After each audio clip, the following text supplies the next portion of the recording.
If you find him, shoot and kill him wherever he is, and then plant a weapon beside him.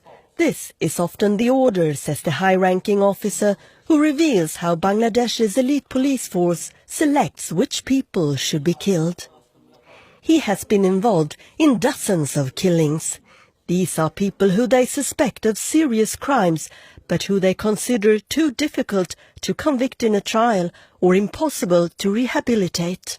Rapid Action Battalion RAB is a special unit within the police which is made up of both military and police officers. It was formed in 2004 to fight serious crimes like terrorism and drug trafficking in Bangladesh, one of the world's most densely populated countries.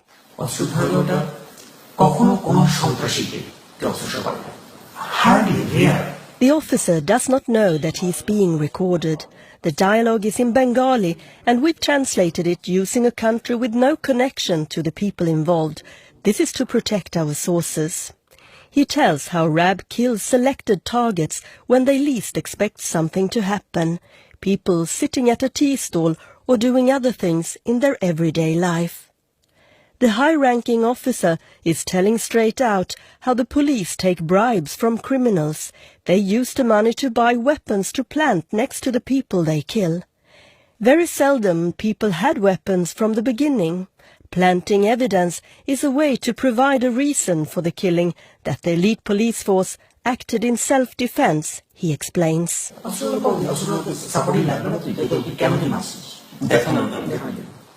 Because without arms, this very sensitive recording is almost 2 hours long. The high-ranking elite police force officer is clearly repeating over and over again about killings and enforced disappearances conducted by RAB. There's always a lot of traffic around the main.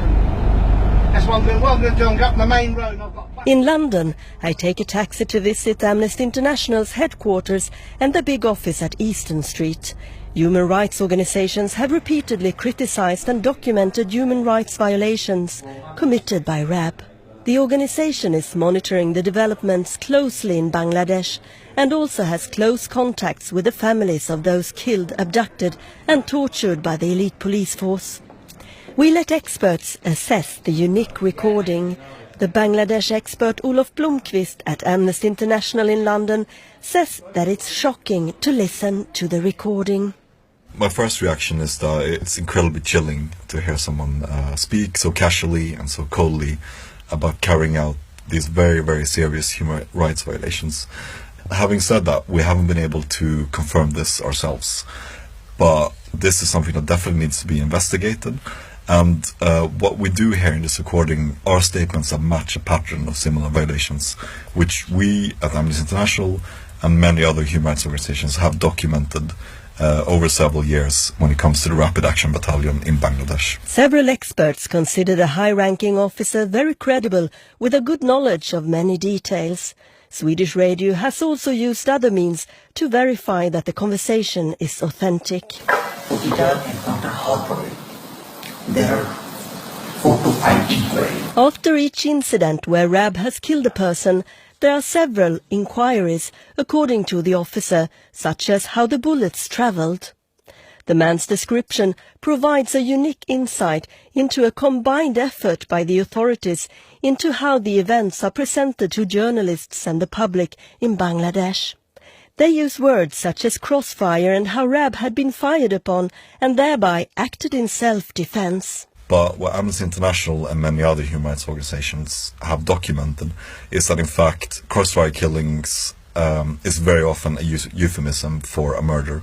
Quite often people who have been killed in these so-called shootouts turn up later with bodies that bear clear signs of torture, bodies that have apparently been assassinated execution style.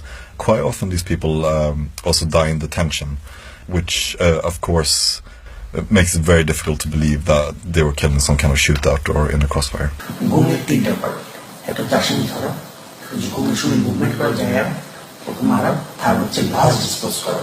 RAB is also often criticized over abductions, people that are caught and later found dead or who never return home.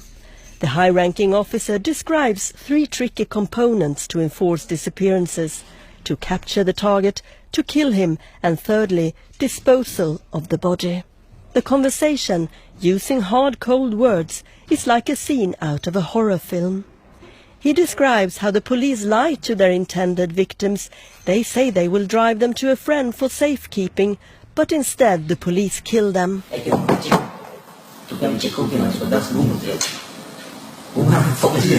Everyone is not an expert on enforced disappearances, he says. We have to make sure no clue is left behind, no ID cards that slip off. We have to wear gloves. We can't leave footprints behind and have to wear covers on our shoes to prevent that. We can't smoke during these operations, he explains. Officers must be perfectionists and control each other. The high-ranking officer says people disappear like this every day. Also innocent people disappear. Anyone can be killed in this way, the RAB officer says. This can be a way of getting rid of political opponents, and there are forces that want to remove a large number of people, according to the RAB officer. He expresses the opinion that this may be a way of controlling population growth. There are so many horrible details in the recording that the translator needs to go out several times for a breath of fresh air. Disappearances have skyrocketed. It's a very widespread problem, says Olof Blomqvist at Amnesty International. Very often, those who are killed or disappear are activists or people belonging to the political opposition. No one is safe in the country, he stresses. It is something that's absolutely needs to be looked into more, and it's also quite often in other cases in Bangladesh we've seen how authorities are able to take advantage of or use the judiciary to sort of target or level criminal charges against political opponents or other critics.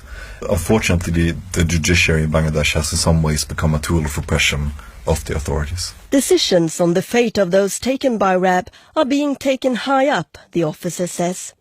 In this unique and sensitive recording, the RAB officer also gives examples of how they've tortured people.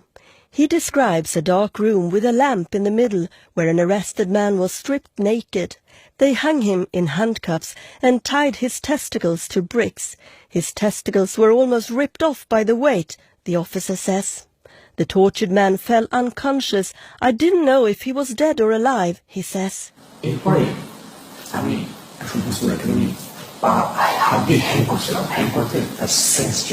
Bangladesh on paper actually has a fairly progressive anti-torture law.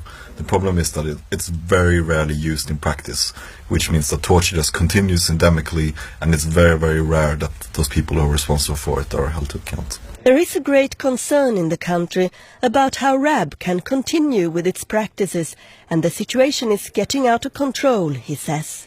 Only a few people from RAB have been brought to justice for serious human rights violations. Now Amnesty International is calling for a full investigation and those responsible to be held to account.